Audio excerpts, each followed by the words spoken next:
Hello everyone, आज हम अपने प्रायोरिटी क्यू का नेक्स्ट क्वेश्चन करने वाले हैं। इस सीरीज में हमने काफ़ी क्वेश्चंस किए हुए हैं अभी, एंड इसका ये थर्ड क्वेश्चन है। This is the kth largest element in the stream. आज का ये डेली प्रॉब्लम भी आया हुआ है, this will also help you in submitting and continuing with your streak. Alright, let's understand this problem. इसमें क्या बोला गया है और इसमें क्या रिक्वायरमेंट्स रहेंगी, हम क्या अप्रोच करेंगे, इसको कैसे प्रायोरिटी क्यू के अंदर फिट करेंगे। तो let's see the intuition behind it. Alright, मैंने क्वेश्चन यहाँ पे ऑलरेडी पेश किया हुआ है। तो यहाँ पे क्या है, this is the kth largest element in a stream. 703 question है। इसमें क्या है कि design a class to find the kth largest element in a stream. हमें एक क्लास को डिजाइन करना है and then we have to find the kth largest in that stream. Stream क्या होता है, we will understand. Note that it is the kth largest element in the sorted order, not the kth distinct element. इसमें इन्होंने हमसे note करने के लिए बोला है कि केथ लार्जेस्ट एलिमेंट वो सॉर्टेड ऑर्डर में होना चाहिए, ना कि केथ डिस्टिंक्ट एलिमेंट। इसका मतलब क्या होता है, I will definitely explain you अभी।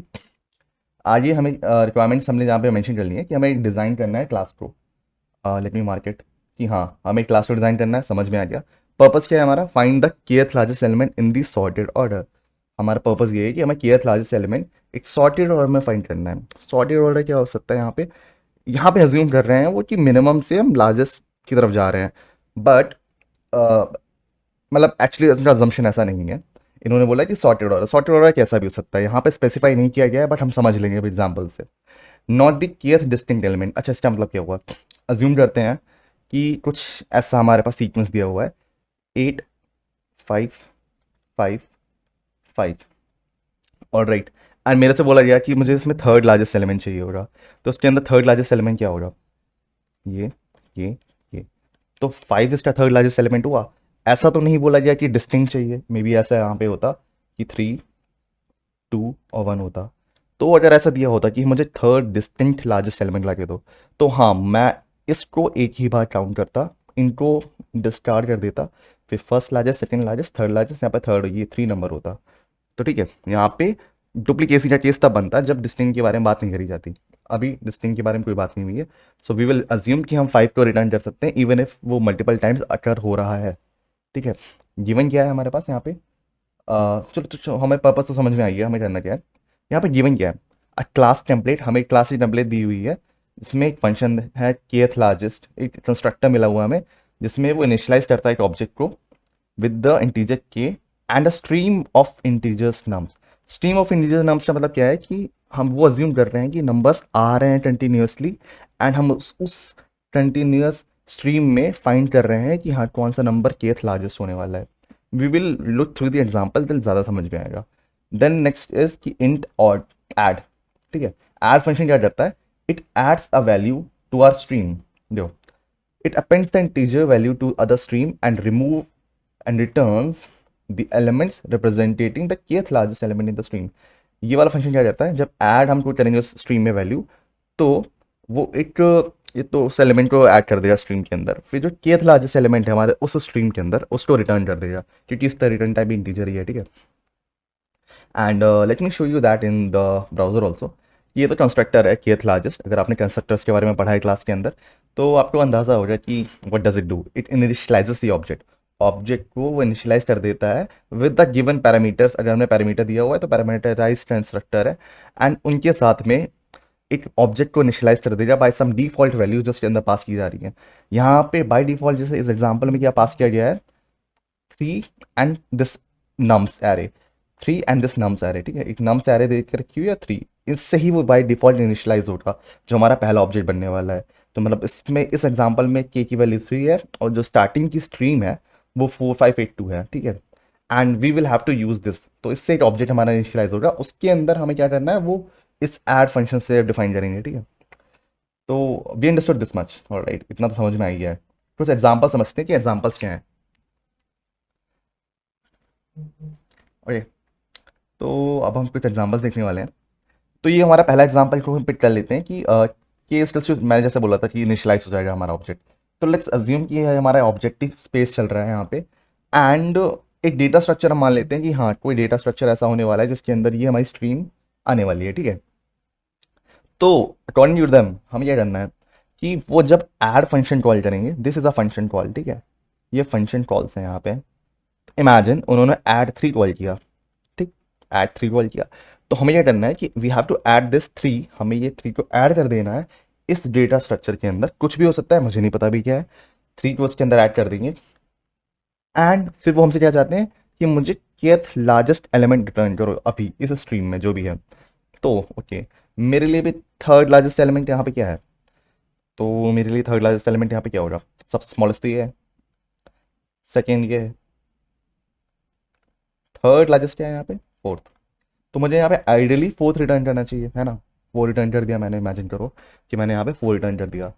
अब पॉइंट क्या था स्ट्रीम का, स्ट्रीम का मतलब क्या है कि जब ये एलिमेंट निकल गया ना, तो अब जो अगले एलिमेंट्स आएंगे वो अलग से आएंगे। मतलब कि अब ये जो एलिमेंट चले गए, फर्स्ट वाला ये वाला चला गया, तो मैंने ये जैसे ये बचा है हमारे पास, ये स्ट्रीम चली गई, अब सिर्फ इतने ही नंबर बचे हैं।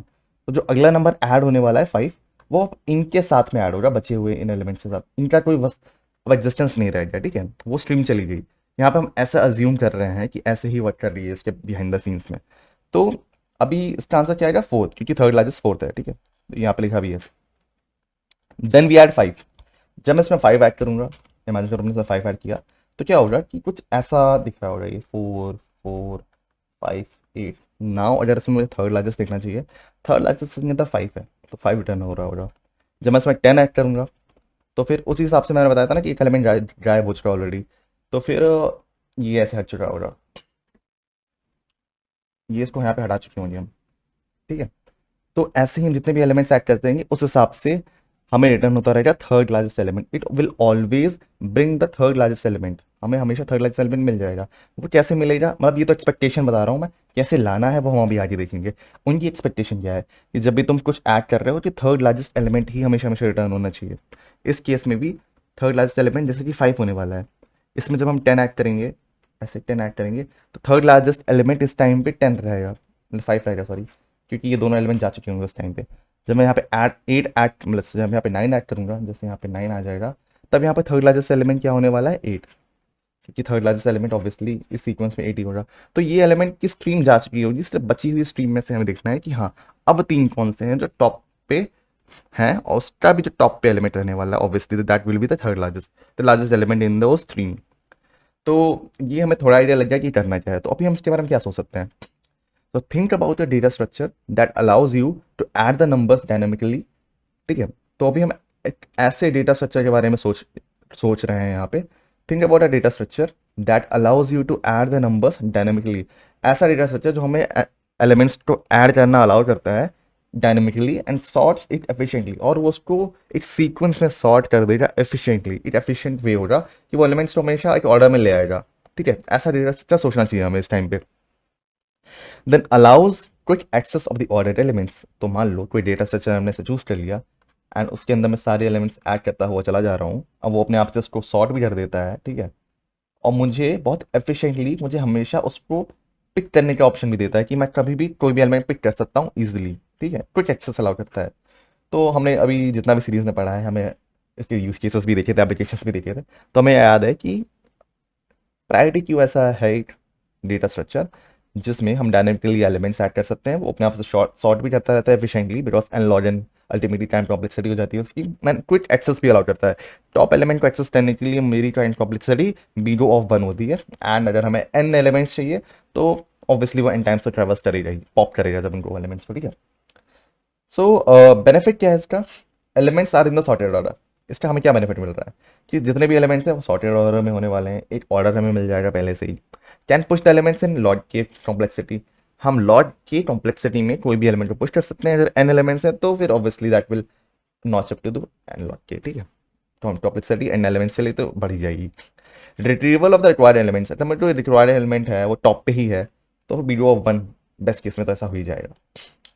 एंड एक छोटा सा ट्रेवर्सल भी लगेगा डेफिनेटली, क्योंकि मैंने वैसे बताया था कि मुझे एक केथ लार्जेस्ट एलिमेंट जाने के लिए कुछ तो ट्रैवल करना पड़ेगा ना, तो we will have to remove elements, हमें कुछ एलिमेंट्स को हटाना पड़ेगा ताकि सिर्फ के एलिमेंट्स बचे हमारे डेटा स्ट्रक्चर में, ताकि वो टॉप वाला जो एलिमेंट है वो केथ लार्जेस्ट हो अपने सीक्वेंस में, क्योंकि इसके नीचे तो डेफिनेटली वो नंबर्स हैं ना जो से छोटे हैं। केथ लार्जेस्ट एलिमेंट क्या होगा, इमेजिन करो, यहाँ पे बताता हूँ आपको। इमेजिन समथिंग लाइक दिस, 5 4 3 2 1, ठीक है।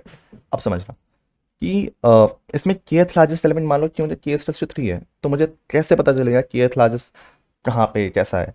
तो अगर कुछ ऐसा डेटा स्ट्रक्चर दे के रखा हुआ है, can I remove this, can I remove this, and अब इस सीक्वेंस में केथ लार्जेस्ट एलिमेंट क्या होने वाला है ना? इसमें केथ लार्जेस्ट क्या होगा? ठीक है, समझे? तो हम स्टार्टिंग के एलिमेंट्स को रिमूव कर देंगे, ठीक है, तभी हमें केथ लार्जेस्ट मिल जाएगा मुझे, राइट? एंड यहाँ पे kth largest from the this side हो रही है, मतलब मिनिमम साइड से, मिनिमम एलिमेंट से स्टार्ट करेंगे, मैक्सिमम की तरफ जा रहे होंगे, फिर मुझे केथ लार्जेस्ट कौन सा मिल रहा होगा? तो लास्ट के 3 एलिमेंट्स में जो टॉप पे एलिमेंट होने वाला है इस टाइम पे, that will be the kth largest, right? तो एग्जाम्पल चेक आउट करते हैं ये वाला, इसके प्रायोरिटी क्यू के कंटेक्स्ट में इस टाइम पे स्टार्टिंग में सीक्वेंस कुछ ऐसा था 4582, ठीक है, मैंने जब इसको प्रायोरिटी क्यू में डाला, जो हमने टेम्परेचर से बना ली है, एंड ये एक हमारा ग्रेटर टाइप का बनेगा, मतलब कि मिनिमम एलिमेंट पहले आएगा, मैक्सिमम लास्ट में आएगा, ठीक है, वही हमारा रिक्वायरमेंट भी है। तो अभी के बराबर हमारा क्या देके रखा हुआ है, के को हमने 3 दे दिया, इसने इनिशियलाइज कर दिया है। पहले क्या ऐड किया? 3। जब 3 ऐड होगा तो 3 यहाँ पे आएगा, 3 इधर आएगा, है ना, एंड 4 5 8 यहाँ आ जाएगा। फिर हम क्या करेंगे, देखिए, हम यहाँ पे करने वाले हैं क्या, हम ये एलिमेंट्स हटा देंगे, मुझे के थर्ड लार्जेस्ट चाहिए, तो मैं इसको हटा देता हूँ, इसको हटा देता हूँ। आप देखो इसका साइज कितना है, इसका साइज है के इज टू 3, ऑलराइट?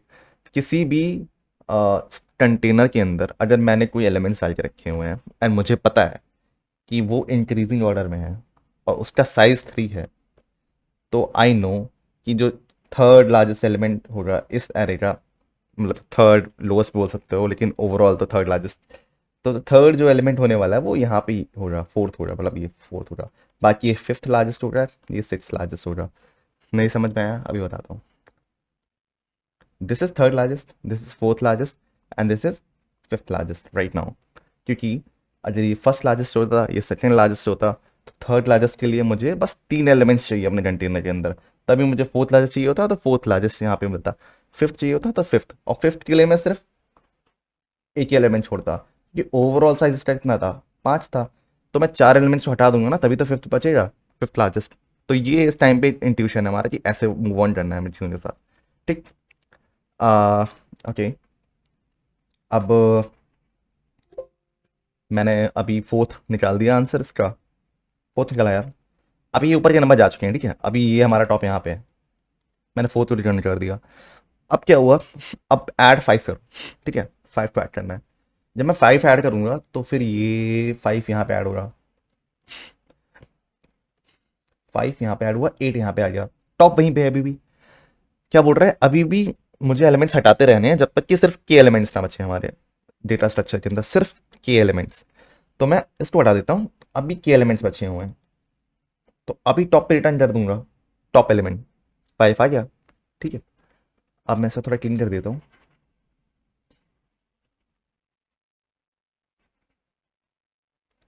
558, ठीक है। अभी कुछ ऐसा है, इसने बोला कि 10 ऐड करो, 10 तो मेरा यहाँ पे ऐड आ जाएगा अल्टीमेटली, जब रीबैलेंस हो जाएगी ना प्रायोरिटी क्यू हमारी, तो 10 यहाँ पे आ जाएगा। अब क्या बोल रहा है, फिर से मुझे रिमूव करने एलिमेंट्स को, एक्चुअली हाँ,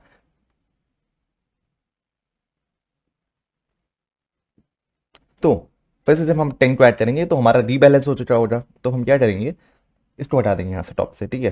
फिर से साइज 3 आ गया हमारा, जैसा हम चाहते थे, तो फिर से टॉप रिटर्न कर देंगे, यहाँ पे आएगा 5, 5 आ गया हमारा।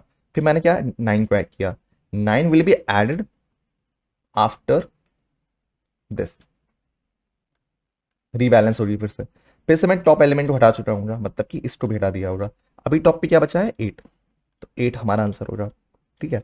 अब मुझे 4 ऐड करना है, 4 कहीं ना कहीं टॉप पे ऐड हो रहा होगा इन एलिमेंट्स को हटाने के बाद, 4 यहाँ पे होगा हमारा, है ना, 4 यहाँ पे होगा। और जब मुझे फिर से साइज कंटेनर को 3 के बराबर ही पहुंचाना है, तो मैं इसको 4 को उठा दूंगा, टॉप एलिमेंट को रिटर्न कर दूंगा विच इज 8। तो this was the intuition behind our solution, कि हम कुछ ऐसा प्रायोरिटी क्यू इम्प्लीमेंट करने वाले हैं। तो कोड में कैसा दिखेगा ये, कोड में हम क्या करेंगे कि हमने एक क्लास के मेंबर को डिक्लेयर कर दिया कि के यहाँ पे रहेगा, और एक प्रायोरिटी क्यू हमने डिक्लेयर कर दी ग्रेटर टाइप की, which is also main heap. Minimum element को पहले रखेगी वो, ठीक। तो मैंने ये मेंबर वेरिएबल्स को डिफाइन कर दिया। मेंबर फंक्शन तो हमारे पहले से दिए हुए हैं, हमें बस इन्हें फिनिश करना था। तो दिस के, मतलब इस वाले के की बात हो रही है यहाँ पे, इस वाले के में ये वाला के डाल दिया, ये के ये वाला है, एंड ये दिस के ये वाला है। तो इस वाले के की जो वैल्यू हमें दी गई थी, जो कि 3 थी, वो अभी मैंने क्लास मेंबर वेरिएबल को डिफाइन करवा दिया, ठीक है। फिर ये जो नम्स आया था हमारे पास, वो है जो अभी एग्जाम्पल में आई हुई थी, उसके सारे नंबर्स को मैंने प्रायोरिटी क्यू में ऐड कर दिया, जो कि हमारी ये प्रायोरिटी क्यू रही, ठीक है। मैंने क्या किया, जितने भी नंबर्स हैं उनको इस प्रायोरिटी क्यू में ऐड करवा दिया। कैसे? यहाँ से, ठीक। तो हमने यहाँ पे क्या किया, हमने जितने भी एलिमेंट्स हैं प्रायोरिटी क्यू में ऐड कर दिए नम्स के अंदर जितने भी एलिमेंट्स थे, जैसे कि 2 4 5 8 था ना, तो मैंने सारे एलिमेंट्स को ऐड फंक्शन जो हमारा ये वाला है इसमें कॉल करके ऐड कर दिया सारे नंबर्स को प्रायोरिटी क्यू में। तो क्या होगा, जैसे मैंने 2 ऐड कर दिया, फिर मैंने 4 के लिए ऐड कर दिया, मैंने 5 ऐड कर दिया। अभी इस सीक्वेंस में नहीं आए थे, बट मान के चलो अभी इस सीक्वेंस में आ रहे हैं, तो अभी 8 को ऐड कर दिया। बट वो क्या करेगा, जब तक कि के नहीं हो जाए, जब से के मेरे एलिमेंट्स से क्रॉस कर गया, तो वो टॉप वाला एलिमेंट अपने आप से हटा देगा। इससे क्या होगा कि हमारे पास हमेशा टॉप के एलिमेंट्स ही बचे होंगे, ठीक है। तो ये यहाँ पे स्टार्टिंग में थोड़ा सा हमें एक इनिशियलाइजेशन का फ़ायदा मिल गया। बाकी जब इसको रेगुलरली कॉल करना होगा ड्यूरिंग द लीड कोड, जब इसको कॉल कर रहा होगा ऐड फंक्शन को, तो वो नॉर्मली एलिमेंट्स को यहाँ पे पुश करके फिर वो अपने हिसाब से अरेंज कर देगा। यहाँ पे इनिशियलाइजेशन में मैंने टॉप के एलिमेंट्स को ही पुश किया है। तो दिस इज़ लाइक थोड़ा सा विजन तरीका है, बाकी ऐसा ज़रूरत नहीं है, यहाँ पे भी करवा सकते थे लूप से अलग से लिख के, बट मैंने यहाँ कर दिया, आप कैसे भी कर सकते हो। So thank you very much for watching. If कोई विजन हो then please do comment and like share and subscribe.